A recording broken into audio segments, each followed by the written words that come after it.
Selamat datang semuanya. Pada pembahasan kita kali ini untuk pembahasan awal dari komputer terapan. Nah, di sini kita akan membahas sebuah bahasa pemrograman, di mana bahasa pemrograman di sini merupakan bahasa tingkat tinggi ya. Karena bahasa tingkat tinggi di sini itu berarti bahasa yang sering digunakan manusia, dalam artian bahasa keseharian kita seperti bahasa Indonesia, bahasa Inggris ataupun bahasa yang lainnya. Itu merupakan bahasa tingkat tinggi. Jadi HTML di sini kenapa dimaksudkan bahasa tingkat tinggi? Karena di dalamnya itu mengandung bahasa manusia. Nanti akan kita coba jelaskan. Nah, jadi langkah pertama yang perlu kita siapkan adalah kita harus siapkan dulu editornya. Nah, untuk editor yang saya gunakan atau yang saya anjurkan, kita bisa menggunakan Notepad. Jadi Notepad di sini sudah terinstall semua di semua komputer, jadi gak usah khawatir kalian harus install ataupun yang lainnya ya. Jadi ini sudah ada semua, ini sudah bawaan Windows. Beda lagi dengan yang plus++. Kalau Notepad++ di sini kita harus install dulu atau kita perlu download dulu di Google ataupun di internet. Jadi untuk saran saya, kita gunakan Notepad yang biasa aja. Oke, maka ini merupakan tampilan awal Notepad. Jadi dia hanya sebatas blank putih kosong. Oke, biar lebih terlihat, maka saya perlu rubah dulu untuk pengaturan fontnya. Baik, jadi di dalam HTML itu yang pertama ada yang dinamakan sebuah tag. Tag di sini berarti merupakan sebuah tanda di mana dalam tag itu mengandung sebuah elemen. Nah, elemen di sini karena kita sedang membahas HTML, langkah pertama kita harus masukkan dulu HTML-nya, yaitu seperti ini. Jadi ada elemen di dalam tag. Ini dinamakan sebuah elemen. Untuk tanda kurung dan buka ini dinamakan sebuah tag atau tanda. Nah, perlu diperhatikan juga dalam pembuatan sebuah source code HTML itu mengandung yang namanya bagian pembuka dan bagian penutup. Untuk awal ini dia dinamakan sebagai bagian pembukanya, dimana kalau ada pembuka pasti ada penutup. Untuk penutupnya itu sendiri dia ditandai dengan garis miring atau slash. Kita masukkan juga HTML. Jadi ini sifatnya wajib, ada pembuka dan ada penutup. Yang membedakan adalah kalau bagian penutup dia ditandai dengan sebuah garis miring. Nah, ini bagian struktur awal, ada HTML dan slash HTML.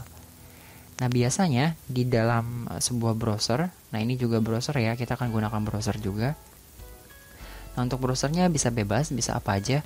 Nah, kebetulan di sini saya menggunakan Google Chrome ataupun Mozilla Firefox. Bila kalian menggunakan yang lain nggak apa-apa, terserah. Yang penting dia bisa menampilkan kode yang akan kita buat. Itu browsernya bebas, bisa apa aja. Oke, kita kembali lagi.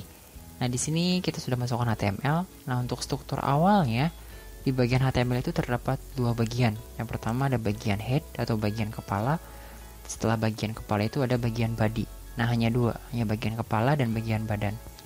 Nah, untuk bagian kepala itu biasanya mengandung sebuah titel atau judul. Nah, karena ini merupakan bahasa tingkat tinggi menggunakan bahasa manusia, untuk bagian kepala kita masukkan dalam bahasa Inggris, yaitu head. Jangan lupa kita gunakan penutupnya juga slash head. Oke, di bagian kepala tadi ada sebuah judul. Untuk judulnya kita masukkan di sini, kita masukkan judul dalam bahasa Inggris, yaitu title. Untuk judulnya kita masukkan dulu pertemuan 1. Jangan lupa di akhir harus kita tutup menggunakan slash title. Oke, jadi ini bagian kepala sudah kita buat tanpa badan ya. Untuk badan berarti kita harus masukkan juga sebuah tag-nya. Untuk tag badan kita gunakan dalam bahasa Inggris sama, yaitu body. Jangan lupa di bawahnya kita gunakan slash body. Jadi ketika kalian diminta untuk membuat struktur awal HTML, maka ini adalah struktur awal yang sangat-sangat awal, dimana ini sebagai struktur dasarnya. Ada bagian kepala, ada bagian badan. Nah, setelah kita buat seperti ini, maka perlu kita simpan. Untuk cara simpannya, kita bisa klik file, kemudian kita bisa pilih save. Nah, biasakan ketika kalian menyimpan sebuah project HTML, kita gunakan satu folder yang sama. Jadi satu folder yang sama ini kita gunakan secara terus-menerus karena materi kita akan saling keterkaitan. Untuk ini kita masukkan foldernya, nama foldernya misalkan komputer terapan. Oke, kita simpan di dalam satu folder ini khusus. Oke, untuk file name-nya di sini formatnya masih TXT. Perlu diperhatikan karena kita menggunakan bahasa pemrograman HTML, maka teks dokumen di sini perlu kita rubah. Untuk rubahnya itu kita gunakan all files. Nah, di sini kita tambahkan misalkan pertemuan 1. Di belakangnya kita wajib tambahkan titik HTML. Nah, ini cara penyimpanan yang sangat dasar, sangat lumrah. Kalau kalian lupa, nanti akan sedikit kesulitan ya untuk menampilkan HTML-nya. Kemudian kita simpan. Oke, kita sudah simpan. Kita perlu buka file dokumen yang tadi. Oke, untuk file dokumen tadi ada di bagian komputer terapan. Oke, komputer terapan ada di bawah. Kita buka. Di pertemuan 1 kita buka. Nah, di sini formatnya sudah berubah menjadi sebuah browser Google Chrome. Kebetulan punya saya pakai Google Chrome ya. Tergantung browser kalian juga. Bisa kita klik 2 kali untuk buka.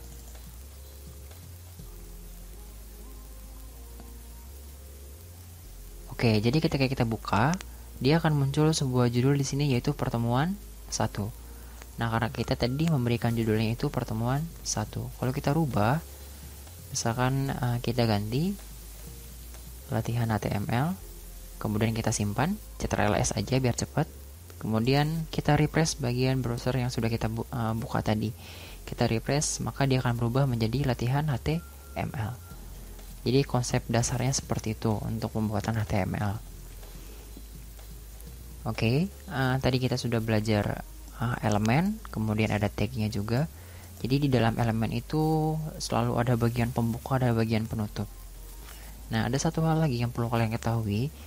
Di dalam elemen itu terdapat atau mengandung sebuah pelengkap, di mana pelengkapnya ini disebut dengan atribut. Nah, untuk body di sini dia masih kosong. Kebetulan bodinya masih warna blank putih. Ini bisa kita atur untuk warnanya dengan penambahan sebuah pelengkap. Untuk pelengkapnya itu kita bisa masukkan di sini BG color.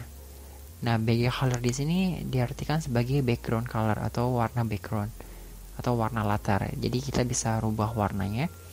Untuk warnanya kita bisa gunakan warna dalam bahasa Inggris. Contoh yang sederhana, kita gunakan warna kuning atau yellow, kemudian kita simpan dan kita refresh bagian di browsernya.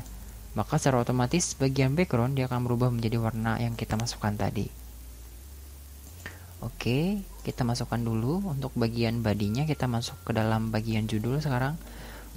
Ini title berbeda ya dengan judul yang akan kita buat. Untuk title ini berarti sebagai judul dari halamannya. Kalau body di dalam body ini sebagai judul artikelnya, ditandai dengan yang namanya itu H1 atau bisa dibilang heading 1.